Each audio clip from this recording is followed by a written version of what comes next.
puji syukur kita panjatkan kehadirat Tuhan Yang Maha Kuasa karena atas berkat dan penyelenggaraannya sehingga pada pagi hari ini kita masih dapat berkumpul di tempat ini guna menjalankan suatu kegiatan yang sudah direncanakan dari beberapa pekan kemarin yang berkaitan dengan bulan bahasa.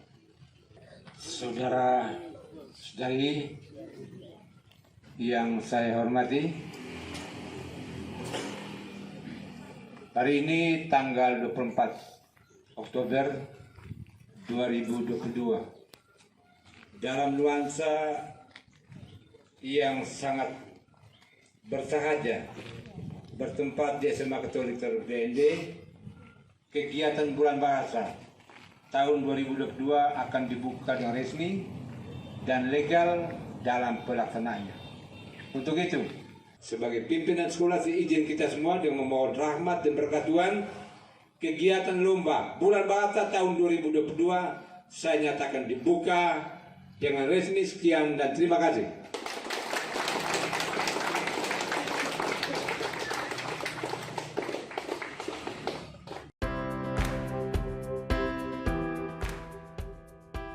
Di 5 menit pertama itu masing-masing tim menyampaikan argumentasinya. Kita mulai dari sesi penyampaian argumentasi. Mosi debatnya adalah ragam bahasa gaul merusak bahasa Indonesia. Kesempatan yang pertama saya berikan kepada tim pro atau afirmasi untuk menyampaikan argumentasinya. Waktu mulai dari sekarang. Bahasa menunjukkan peradaban suatu bangsa. Ada pepatah Melayu mengatakan bahwa bahasa menunjukkan bangsa.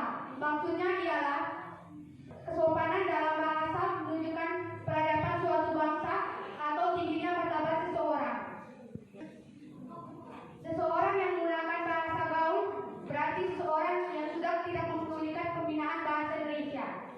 Ya, selanjutnya saya berikan kesempatan kepada tim kontra atau oposisi dari kelas 10 IPA untuk menyampaikan argumentasinya. Waktu penyampaian argumentasi mulai dari sekarang. Kita tahu bicara tentang bahasa gaul ada di setiap perkembangan zaman mulai dari tahun 1970-an dengan modifikasinya masing-masing tentunya. Bicara bahasa gaul atau bahasa slang di kaum milenial atau generasi saat ini sah-sah saja selama tidak melewat batas dan masih memahami bahasa ibunya dan tidak melupakan bahasa Indonesia. Jadi bahwa tidak selamanya bahasa gaul merusak bahasa Indonesia, melainkan dengan adanya bahasa gaul kita remaja semakin menjadi lebih kreatif dan inovatif dalam berbahasa. Dengan bahasa gaul juga kita para remaja semakin lebih menambah karya dalam bahasa Indonesia. Ya, pada sesi debat yang pertama ini saya akan berikan kesempatan dari masing-masing tim, baik tim pro atau afirmasi ataupun tim kontra atau oposisi, menanggapi argumentasi yang telah disampaikan oleh tim lawan tadi. Bahasa gaul sifatnya temporer atau sementara, walaupun ada beberapa yang bertahan. Jadi tidak mungkin bahasa gaul akan menyerang atau merusak bahasa Indonesia. Justru pada kasus-kasus kata tertentu, bahasa gaul atau bahasa slang dapat menyumbang kekayaan bahasa Indonesia. Misalnya salah satu contoh dengan kata nongkrong, dalam konteks budaya Indonesia lama itu tidak ada orang ramai-ramai berkumpul untuk menghabiskan waktu, bicara yang tidak jelas, bahkan topik pun tidak ada. Belum tentu semua orang bisa mengerti apa arti dari bahasa gaul. Contohnya seperti ini. KW itu banyak yang mengatakan bilang kurang waras. Sedangkan orang tua mana ada yang mengerti kata-kata begitu. Malah mereka bingung lagi sendiri. Apa itu yang artinya dari KW? Kalau tim kontra mengatakan bilang bahasa kreativitas, bahasa Inklusivitas itu bahasa yang tidak mengubah dan tidak menggunakan kata-kata yang sudah diatur dalam Kamus Besar Bahasa Indonesia. Dan bahasa gaul itu mencerminkan kesopanan santunan yang normalnya tidak ada. Contohnya seperti kalimat gue harus bilang wow, itu kan sebenarnya untuk mengejek atau menghina orang lain. Dan tim pro tadi bilang mempererat hubungan. Mempererat hubungan maksudnya bagaimana? Mempererat hubungan itu ketika kita sedang berkumpul atau dalam suatu perkumpulan, maka terjadilah bahasa pergaulan. Kalau bilang kan berkumpul, berkumpul itu kalau dengan di kalangan kayak masyarakat yang orang tua sedangkan yang tidak mengerti apa yang para remaja omong, itu mau nyambungnya gimana? Kesimpulannya, berdasarkan argumentasi kami di atas, dapat disimpulkan bahwa saat ini orang-orang sudah mengenal bahasa gaul dan bahkan menggunakan bahasa gaul dalam kehidupan sehari-hari. Bahasa gaul muncul dari interaksi setiap hari masyarakat dan itu tidak dapat dibendung. Yang penting justru edukasinya. Kapan menggunakan bahasa gaul, di ruang mana, di konteks mana, itu yang harus disosialisasikan pada generasi muda. Karena dalam berinteraksi kita harus tetap menjaga etika. Misalnya penggunaan bahasa gaul tetap harus ada kontrol sosial. Aspek-aspek yang menyebabkan orang menggunakan bahasa gaul, yaitu pergaulan, budaya, dan teknologi.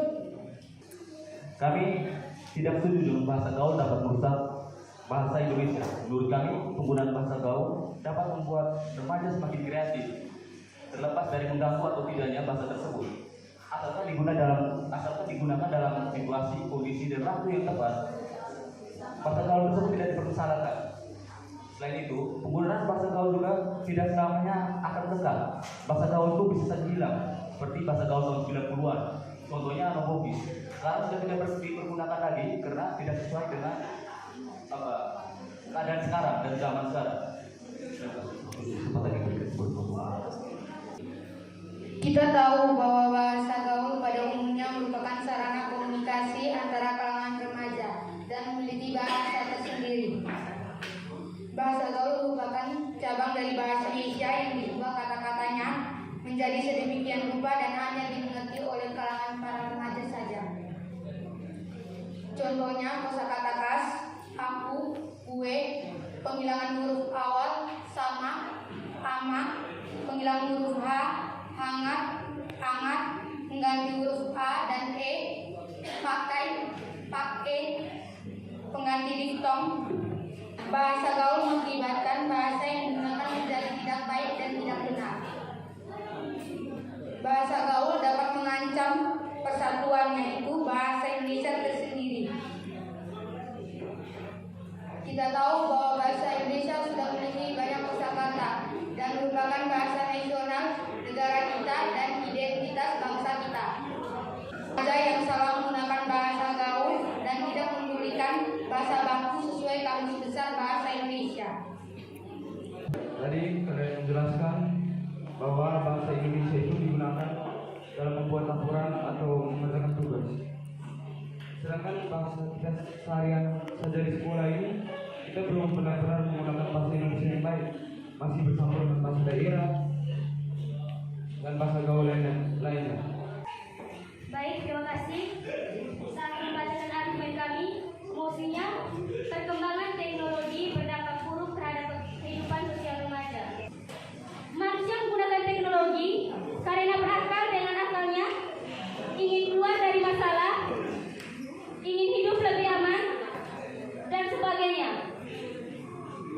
Dan ingin menjalin hubungan dengan masyarakat sosial lainnya. Namun, perkembangan teknologi komunikasi memiliki dampak negatif. Teknologi komunikasi memberikan dampak pada kehidupan sosial ketika norma-norma yang berlaku tidak sesuai lagi dengan yang ada saat ini. Menurut kami, teknologi merupakan metode ilmiah untuk mencapai tujuan praktis yang dilakukan atau perubahan sarana hingga barang-barang diperlukan bagi kelangsungan dan kenyamanan hidup manusia. Dan setiap teknologi selalu menjadikan perubahan, kemudahan, kemajuan peningkatan produktivitas, kecepatan, dan mobilitas. Perkembangan teknologi berdampak buruk bagi kehidupan masyarakat di kalangan remaja, terlebih jika mereka yang tidak dibimbing dan diawasi dari keluarga seakan menjadi wadah bagi remaja untuk mengeksplorasi kemampuan diri. Dampak yang ditimbulkan bisa mengarah ke hal yang negatif. Sekian, terima kasih. Menurut saya, teknologi selain memberikan dampak buruk, teknologi juga memberikan dampak positifnya, seperti dapat membawa pengaruh besar bagi kebutuhan masyarakat, para era digital khususnya untuk kaum generasi milenial. Yang salah satu akan memberi dampak buruk, contohnya seperti individu menjadi malas untuk bersosialisasi secara fisik, meningkatnya penipuan dan juga kejahatan. Adanya kemungkinan remaja bisa menambah teman dari media sosial. Dengan adanya teknologi, justru membuat para remaja menjadi lebih aktif dalam kehidupan sosial.